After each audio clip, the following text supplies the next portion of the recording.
In this video, we will study about the lysosome, the next cell organelle. इससे पहले हमने दो cell organelles के बारे में पढ़ लिया है, endoplasmic reticulum and Golgi body.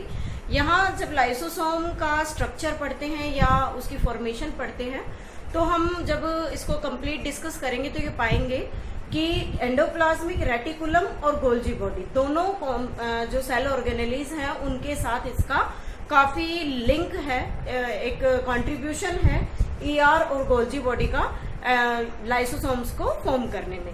सो देखते हैं इसका स्ट्रक्चर किस तरीके से है और क्या क्या इसकी पेक्यूलियर कैरेक्टरिस्टिक है। तो सबसे पहले lysosome. Lysosome it is first character we can say membrane bound cell organelle।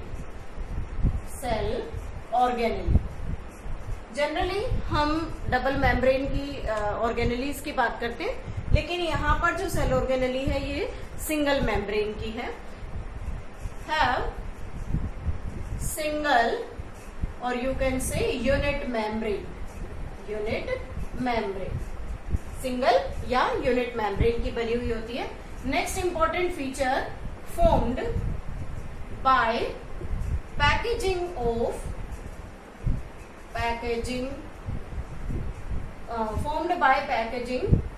by you can say Golgi body।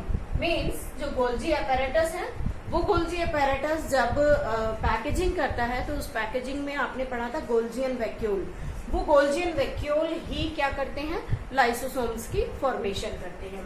अब इसमें सबसे इंपॉर्टेंट चीज क्या है कि इसके अंदर कुछ हाइड्रोलाइटिक एंजाइम्स प्रेजेंट होते हैं। Contains hydrolytic enzymes in each enzymes. और इन हाइड्रोलाइटिक एंजाइम्स में जो पिक्यूलियर एंजाइम्स हैं वो कौन कौन से हैं, देखिए कार्बोहाइड्रेज, लाइपेज, उसके अलावा हम कह सकते हैं पेप्टाइडेज और हाइड्रोलेज और बहुत सारे और भी एंजाइम हैं, जैसे एसिड फोस्फेटेज है, सल्फेटेज है। तो डिफरेंट टाइप्स के इसके अंदर हाइड्रोलाइटिक एंजाइम्स होते हैं। And all these enzymes active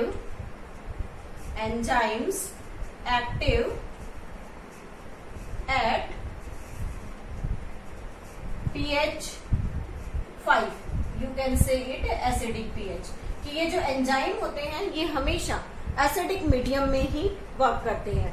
अब ये जो लाइसोसोम है, इस लाइसोसोम में जितने भी एंजाइम स्टोर्ड फॉर्म में होंगे, ये स्टार्टिंग में ये एंजाइम इनएक्टिव स्टेज में होंगे, लेकिन जैसे ही लाइसोसोम के अंदर एसिडिक मीडियम क्रिएट होगा वैसे क्या होगा कि ये सभी एंजाइम एक्टिव स्टेट में आ जाएंगे। तो अब बात आती है कि ये एंजाइम जब एक्टिव स्टेट में आ रहे हैं, इट मीन्स लाइसोसोम में जब एसिडिक नेचर बन रहा है तो उस एसिडिक नेचर को कौन क्रिएट करता है। तो it is important the H positive ion flow inside lysosome.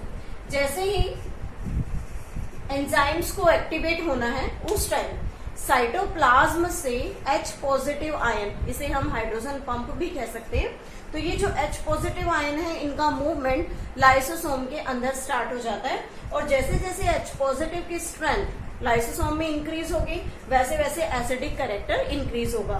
तो जितने भी एंजाइम वहां इनएक्टिव स्टेट में हैं वो सभी एंजाइम्स एक्टिव स्टेट में मतलब आ जाएंगे और अपना एक्शन करना स्टार्ट करेंगे।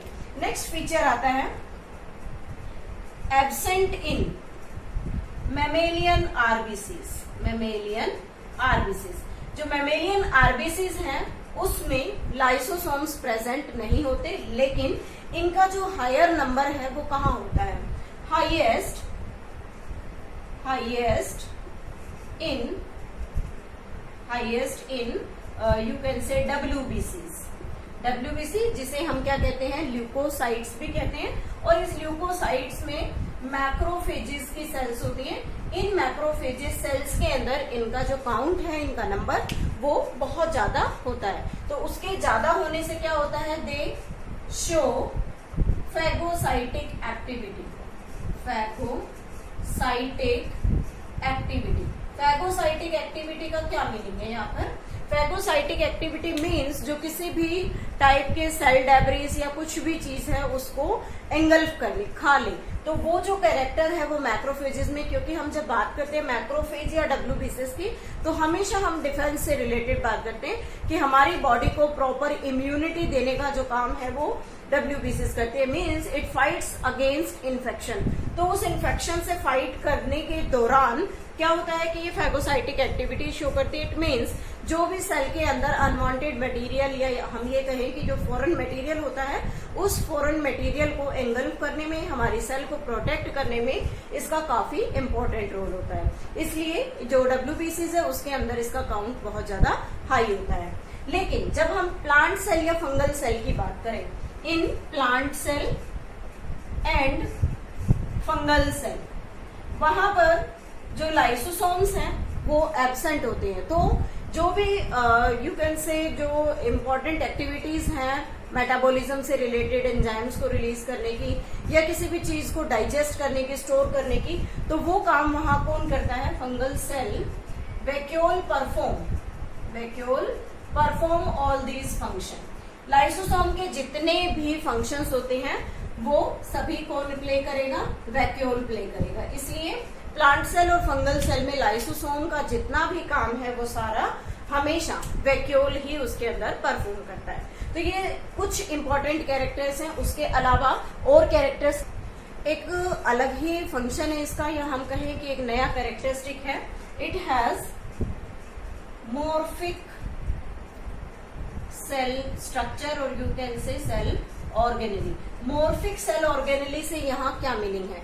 मॉर्फिक सेल ऑर्गेनेली मीन्स जो अपने स्ट्रक्चर को, अपनी फिजियोलॉजिकल एक्टिविटीज को टाइम टू टाइम चेंज करता रहता है। तो इसमें हम कह सकते हैं during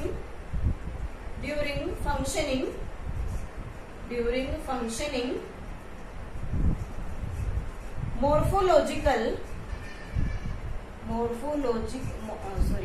morphological and physiological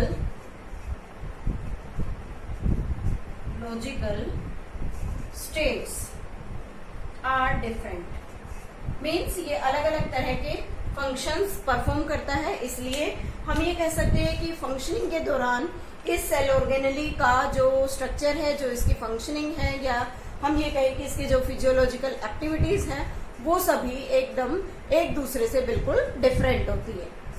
next आता है कि डिफरेंट टाइप के कौन कौन से लाइसोसोम्स होते हैं। तो यहाँ पर 4 कैटेगरीज हैं लाइसोसोम्स की। तो फर्स्ट आता है प्राइमरी लाइसोसोम।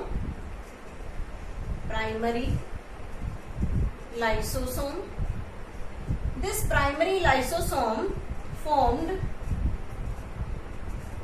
फर्स्ट, मीन्स सबसे पहले जो लाइसोसोम बनता है गोल्जी में पैकेजिंग के दौरान, वो कौन सा होता है? प्राइमरी लाइसोसोम होता है। It contains acid hydrolase enzymes and acid hydrolase in inactive form में इसके अंदर एंजाइम्स प्रेजेंट होते हैं। सेकेंड आता है digestive lysosome,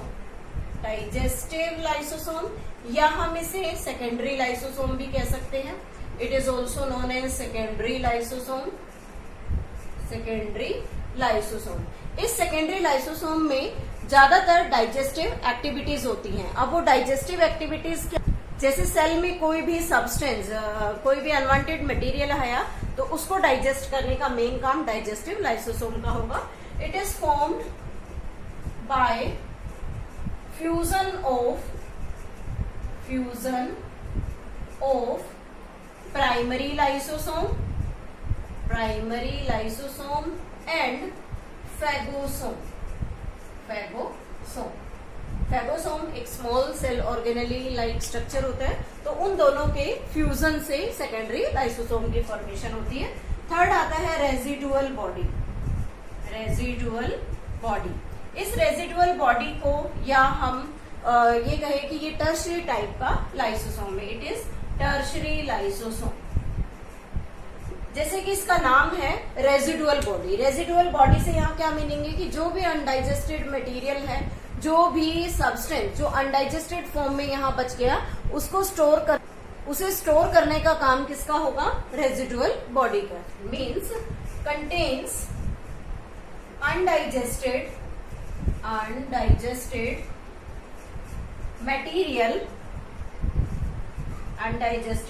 material produced by exocytosis phenomena, यानी कि सेल से कोई चीज रिमूव करनी है, बाहर निकालनी है, तो उसको बाहर निकालने के लिए जो अनडाइजेस्टेड वेस्ट मटेरियल इस रेजिडुअल बॉडी में स्टोर हुआ है, उसे हम टर्शरी लाइसोसोम कहते हैं। एक्चुअली ये कैसे रिमूव करेगा उस सब्सटेंस को? ये जो रेजिडुअल बॉडी या टर्शरी लाइसोसोम है, ये धीरे धीरे मूव करेगा, प्लाज्मा मेम्ब्रेन तक जाएगा। प्लाज्मा मेम्ब्रेन के साथ कांटेक्ट में आकर उसके साथ फ्यूज हो जाता है, और फ्यूज होने से क्या होगा कि ये लाइसोसोम बस्ट होगा, और बस्ट होने से इसके अंदर जितना भी अनडाइजेस्टेड मटेरियल है वो सारा निकल कर सेल से बाहर चला जाएगा। तो इस तरीके से रेजिडुअल बॉडी बनती है। और फोर्थ टाइप का लाइसोसोम आता है ऑटोफैगिक लाइसोसोम। ऑटोफैगिक लाइसोसोम, जैसा कि इसका नाम सजेस्ट कर रहा है, ऑटोफैगिक। ऑटोफैगिक मीन्स जो अपनी ही सेल को डाइजेस्ट करता है। Means containing cell organelle to be digest. Means जिस सेल ऑर्गेनेली में लाइसोसोम की प्रेजेंस है या नियर अबाउट, तो क्या करेगा ये कि ये उस सेल ऑर्गेनेली को फुली एंगल्फ कर लेगा। या हम ये कहिए जितने भी ओल्ड सेल ऑर्गेनेलीज होते हैं या ओल्ड सेल्स हैं, वहां पर ये लाइसोसोम खुद बस्ट होता है, अपने एंजाइम्स को रिलीज। मींस ये एक पैकेट लाइक स्ट्रक्चर है। Suppose that we are drawing here, मान लो ये वेजिकल है, इस वेजिकल में डिफरेंट टाइप्स के एंजाइम्स हैं, ठीक है, और ये लाइसोसोम एक सेल में प्रेजेंट है। This is the cell. तो अगर ये सेल वॉर्न आउट हो चुकी है, या ये कहें कि डेड सेल में कन्वर्ट हो गई है, या ये ओल्ड है जो अपना सेल का फंक्शन अब नॉर्मली प्ले नहीं कर सकती, तो उस कंडीशन में क्या होगा, ये जो मेम्ब्रेन है इसकी लाइसोसोम की, इट विल बर्स्ट, ये फट जाएगी। उससे जितने भी एंजाइम्स यहाँ प्रेजेंट थे वो सारे रिलीज होंगे, और क्या करेंगे, इस पूरी सेल को ईट अप कर लेंगे, खा लेंगे। तो उसमें ये कैसे खा लेते हैं, क्योंकि जितने भी एंजाइम्स हैं डाइजेस्टिव एक्टिविटी के हैं, और सेल के अंदर जो मेम्ब्रेन्स हैं, न्यूक्लिक एसिड है, ऑल थिंग्स, वो सारी चीजें DNA, RNA, you can say protein, carbohydrate, fat, इन सब चीजों से ही मिलकर बनी हुई है। तो उन्हीं चीजों को डाइजेस्ट करने के एंजाइम्स इसके पास होते हैं, इसलिए ये क्या करता है, कंप्लीट सेल ऑर्गेनेली को, या हम ये कहें कि पूरी सेल को कंप्लीटली एंगल्फ कर लेता है। और लास्ट में इसके फंक्शंस आते हैं। Functions of lysosome. क्या क्या फंक्शन ये मेनली करता है? First, helps in intracellular digestion means cell के अंदर डाइजेशन में हेल्प करता है। डाइजेशन वर्ड यहाँ हम क्यों यूज कर रहे हैं, because there are different types of enzymes in it. Second, helps in extracellular digestion में हेल्प करेगा। और मोस्ट इम्पोर्टेंट, हम इसे क्या नाम देते हैं, suicide bag of the cell. और ये suicide bag of the cell क्यों कहा जाता है, अभी बताया हमने, क्योंकि इसके अंदर जितने भी डाइजेस्टिव एंजाइम्स हैं, उन डाइजेस्टिव एंजाइम्स का पिक्यूलियर रोल है किसी भी फॉरेन मटेरियल को डाइजेस्ट करना। और जब कोई भी सेल ओल्ड हो चुकी है, ओल्ड एक्टिविटीज में चली गई, तो उन सेल्स को डाइजेस्ट करने के लिए ये अपने आप को बस्ट कर देता है, और उसके बस्टिंग से जो उसके अंदर प्रेजेंट एंजाइम्स है वो रिलीज होते हैं, और रिलीज होकर उस सेल को कंप्लीटली डाइजेस्ट कर देते हैं। So this is all about the lysosome. Next we will study about the vacuole. Next cell organelle is vacuole. Vacuole is also single membrane bound structure. It is single membrane bound cell organelle, cell organelle. अब यहाँ जो vacuole की single membrane structure है, that membrane is named here tonoplast. यहाँ पर जो cell का structure है, या हम ये कहें कि सेल ऑर्गेनेली की जो मेम्ब्रेन है, that is named as tonoplast. इस टोनोप्लास्ट का एक इंपॉर्टेंट रोल होता है। जनरली जो वैक्यूल्स होते हैं, they are large in size in plant cell. Plant cell में इनका साइज काफी बड़ा होता है, और हम ये कहें कि 90% of the volume, percent of total volume of the cell, total volume of the cell occupied by vacuole. Vacuole जो है वो क्या करता है, टोटल 90% के आसपास का जो वॉल्यूम है वो सेल के अंदर कवर कर लेता है। जनरली किसमें कवर करता है, इन प्लांट सेल। जब हम प्लांट सेल का स्ट्रक्चर देखते हैं तो हम एक चीज उसमें देखते हैं कि वैक्यूल इतना बड़ा साइज में होता है कि जब वो सेंटर में डेवलप होता है तो क्या करता है, वो न्यूक्लियस को पुश कर देता है, और वो न्यूक्लियस पुश होकर मेम्ब्रेन की तरफ, यानी कि पेरिफेरल पोजीशन पे चला जाता है। तो इस तरीके से ये अप्रोक्सीमेटली 90% वॉल्यूम को ट्रैप करता है। अब यहाँ जब हम प्लांट सेल की बात कर रहे हैं, तो इस प्लांट सेल में इसका एक इम्पोर्टेंट फंक्शन है, वो क्या है, the tonoplast facilitates the movement of ions and other material against the concentration gradient। Generally हम कहते हैं कोई भी फ्लो होता है सब्सटेंस का किसी भी सेल के अंदर, तो वो हमेशा अलोंग द कंसंट्रेशन ग्रेडियंट होता है, means always from high to low. लेकिन यहाँ क्या है, अगेंस्ट चल रहा है, तो अगेंस्ट चलेगा तो लो से हाई की तरफ चलेगा। We can say it active, तो एक्टिव ट्रांसपोर्ट हो गया। तो यहाँ पर अदर मटेरियल्स का जो मूवमेंट है वो अगेंस्ट द कंसंट्रेशन ग्रेडियंट चलता है, कहाँ पर, टुवर्ड्स वैक्यूल। और इसका रिजल्ट क्या निकलेगा, इसका रिजल्ट ये होगा कि वैक्यूल के अंदर जो सिग्निफिकेंट कंसंट्रेशन होगी किसी भी मटेरियल की, आयन की, या भी जो भी मूव्ड सब्सटेंस है, वो वैक्यूल में ज्यादा और साइटोप्लाज्म में कम होगी। तो उसका रिजल्ट होगा resulting in high concentration in vacuole than in cytoplasm के कंपैरिजन में वैक्यूल के अंदर उसका कंसंट्रेशन ज्यादा होगा। अब बात आती है जनरली ये वैक्यूल्स जो हैं वो क्या क्या चीजें स्टोर करते हैं। दे स्टोर वाटर, सैप, और यू कैन से अदर एक्सक्रीटरी मटेरियल। कोई भी अनवांटेड मटेरियल जो भी सेल को रिक्वायर नहीं है, तो ये क्या करता है, वैक्यूल सारी चीजें अपने अंदर स्टोर कर लेता है, ताकि सेल का जो साइटोप्लाज्म है उसके अंदर एक प्रॉपर कंसंट्रेशन उसका डेवलप्ड रहे। उसके बाद जब हम यूनिसेल्युलर ऑर्गेनिज्म यानी कि अमीबा की बात करते हैं जनरली, तो अमीबा में भी एक सेंट्रल वैक्यूल प्रेजेंट होता है, और अमीबा के सेंट्रल वैक्यूल को हम क्या कहते हैं, कॉन्ट्रैक्टाइल वैक्यूल कहते हैं। अब ये जो कॉन्ट्रैक्टाइल वैक्यूल है, that contractile vacuole is excretory in function means ये कॉन्ट्रैक्टाइल वैक्यूल सेल के अंदर प्रेजेंट वेस्ट को बॉडी से बाहर निकालने का काम करेगा। नेक्स्ट आता है, हम बात करते हैं प्रोटिस्ट में।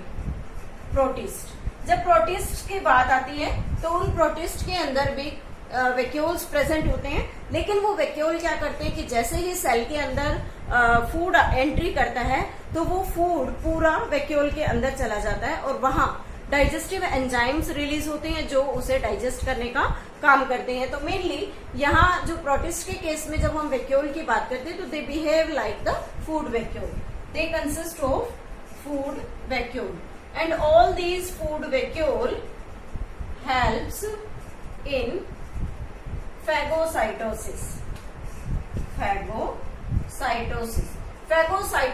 activity. Phagocytosis means the जो फूड एंगल्फिंग एक्टिविटीज में हेल्प करते हैं। Food engulfing activity, this is all about the vacuole.